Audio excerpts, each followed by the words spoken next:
चौधरी चरण सिंह हरियाणा कृषि विश्वविद्यालय हिसार में प्राकृतिक खेती सम्मेलन का आयोजन किया गया। प्राकृतिक खेती सम्मेलन में प्रदेश के प्रत्येक जिले से 25-25 किसानों को बुलाया गया था। इस दौरान प्राकृतिक खेती सम्मेलन में मुख्य अतिथि के तौर पर प्रदेश के मुख्यमंत्री नायब सिंह सैनी शामिल हुए। इसके अतिरिक्त गुजरात के माननीय राज्यपाल आचार्य देवव्रत भी कार्यक्रम में पहुंचे। उन्होंने किसानों को संबोधित करते हुए प्राकृतिक खेती के बारे में विस्तार से बताया। आचार्य देवव्रत ने ऐसी कौन कौन सी चीज़ें बताई जो कि प्राकृतिक खेती के लिए बेहद महत्वपूर्ण है। इन सब की जानकारी के लिए वीडियो के अंत तक बने रहें और कृषि केसरी चैनल को सब्सक्राइब जरूर करें ताकि किसान व खेती से जुड़ी हुई प्रत्येक खबर आप तक पहुंच सके। प्राकृतिक खेती में उत्पादन कम नहीं होता, ये मैं गारंटी देता हूं। मैं खुद 200 एकड़ में खेती करता हूं और गुजरात में इस समय 9 लाख किसान प्राकृतिक खेती करते हैं। आंध्र प्रदेश में 10 लाख किसान प्राकृतिक खेती करते हैं। देश की अलग अलग कोनों में करते हैं। प्राकृतिक खेती के मूल सिद्धांत ही बिल्कुल अलग है। जैविक खेती ये नहीं है, ये खेती विशुद्ध सूक्ष्म जीवाणुओं की खेती है। ये खेती केचुए की खेती है, मित्र कीट की खेती है।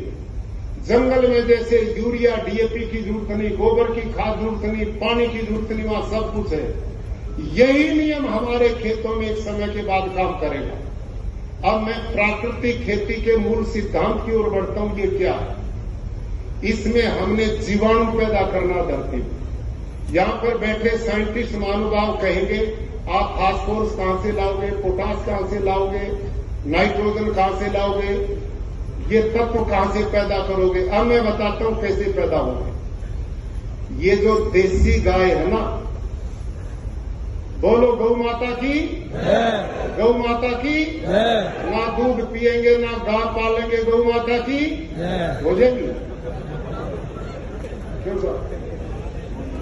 मुख्यमंत्री जी ना तो गाय पालते और ना दूध पीते, वह गौ माता की जय हो। भाई इससे बाहर निकलना पड़ेगा, इससे बाहर निकलो।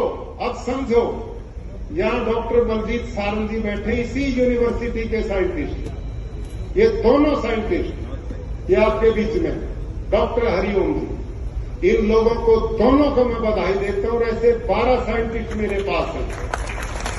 इन दोनों साइंटिस्ट ने जो मेहनत की है, जो तपस्या की है, अद्भुत काम इन्होंने किया। मैंने डॉक्टर बलजीत सारंग जी को गधे का, घोड़े का, ऊंट का, बकरी का, भैंस का, देसी गाय का, हॉस्टन फ्रीजन गाय का, जर्सी गाय का, सबके इनके गोबर इकट्ठे करके सुखा के मैंने थैली भरी और उन पर नंबर लगाया 1 से 9 तक। इनको नहीं पता था कि किस थैली में किस पशु का गोबर। मेरे को पता था, मैंने डायरी में लिख दिया था 1 नंबर में भैंस का है, 2 नंबर में ऊंट का है, 3 नंबर में बकरी का, 4 नंबर में घोड़े का, 5 नंबर में देसी गाय का, इसमें हॉस्टन फ्रीजन जर्सी का। इनको मैंने थैलियां भेजी।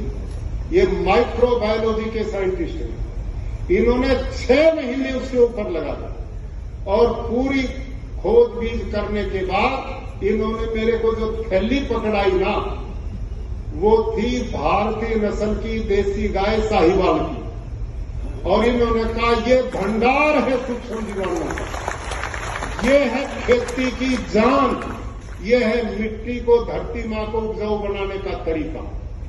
इनको सबके गौमूत्र